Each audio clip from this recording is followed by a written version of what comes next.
So, as promised, I am going to give you guys an update in terms of the current situation of whether or not if the league has indeed gone into a lockout because both sides could not agree on the current revised CBA. And the answer to that question is not yet.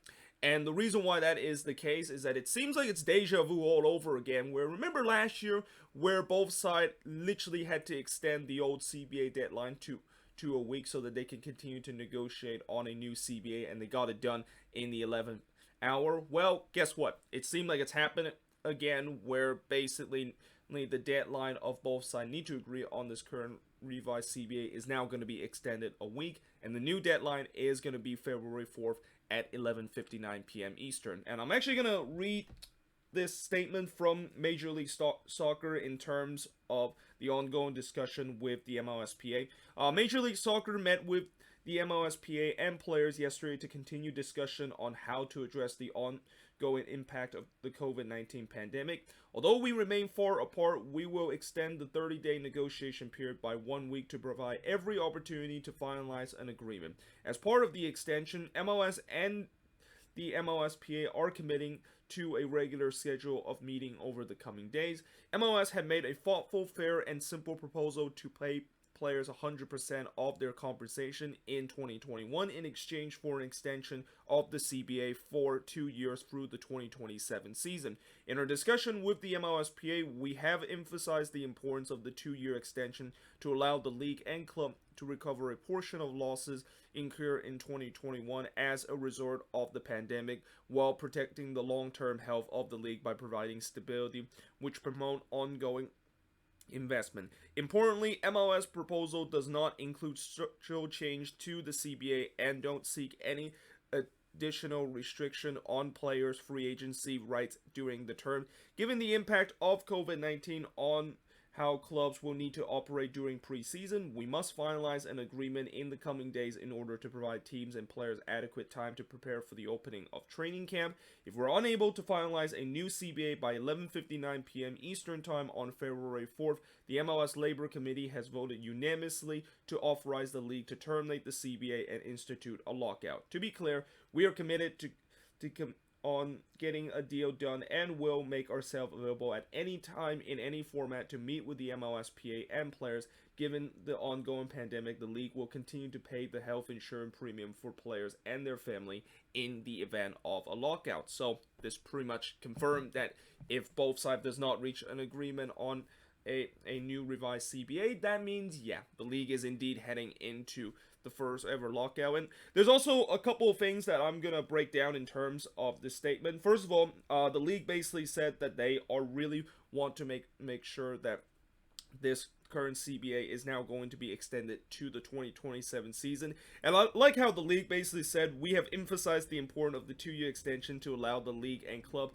to recover a portion of loss incurred in the 2021 as a result of the pandemic. And I like how they basically say it in that way, but really what they're basically saying is, yeah, you know that 2026 World Cup that's going to be happening in 5 years in our country? Yeah, that's why we want to make sure this CBA is extended to 2027, because we want to make sure that when the World Cup is over, the league is going to not only continue to grow, but there's going to be a lot more people that's going to be paying attention to the league, and that momentum that we have from the World Cup is going to be kind of similar to the strategy of how the league was actually born in the first place, where, if you guys don't know, the reason why MLS kind of exists, and well, one of the big reasons why MLS exists is, remember back in the 1994 World Cup, and there seems to be a lot of interest of the fact that maybe that we should start our own domestic league, and eventually they kind of got that working, and the league basically came into form in 1996. And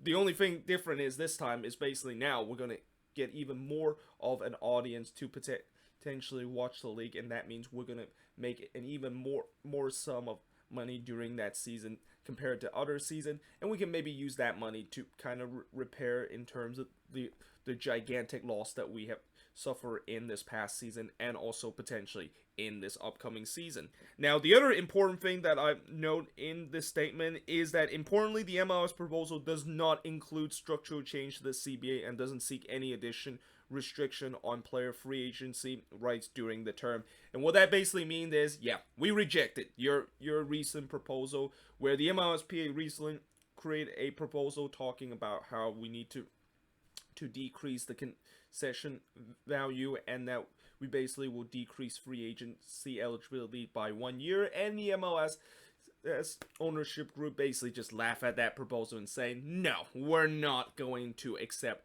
that kind of proposal. And in other words, if you want to kind of in a funnier way, it basically means that MLS is forcing the players to agree on this agreement, or else we're basically heading into a lockout. And that it just feels like now MLS is kind of holding the Players Association in hostage, and that there's really kind of not really a lot of negotiation going on with the way that they're kind of trying to phrase it. And if that of course is the case, boy oh boy, this could definitely get very ugly. And I mentioned before how if we do go to a lockout, this could definitely get ugly with both sides. You know, as I mentioned before, has already had some bad blood between each other, and there's a lot of bickering that is going on between both sides. Well, the fact that now it's pretty clear that this has not only reached a boiling point, but they're basically adding more gasoline into the already hot fire that's between both sides with saying no to this proposal. This just tells me that it's going to get ugly, and that for people that say, well, if we head to a lockout, you know, eventually both sides are going to agree in the upcoming days, and maybe this is just kind of a period where they're just going to pretty much extend continued negotiation. Well, yes, that of course is the case. If we do go to a lockout, you know, both sides will continue to negotiate and come up with a new CBA to get themselves out of the lockout. But the question is, how long is that going to take? And judging by the fact that both sides clearly do not like each other whatsoever, it's probably going to take longer than what many people expected, that both sides will reach an agreement of a new CBA so that they can end the lockout. And by that time, you know, we don't know when exactly the season is going to start, and whether or not, if we're once again going to have an unfortunate situation like last year where the season is going to be shortened because of this. But either way, you know, I'm just hoping that by the time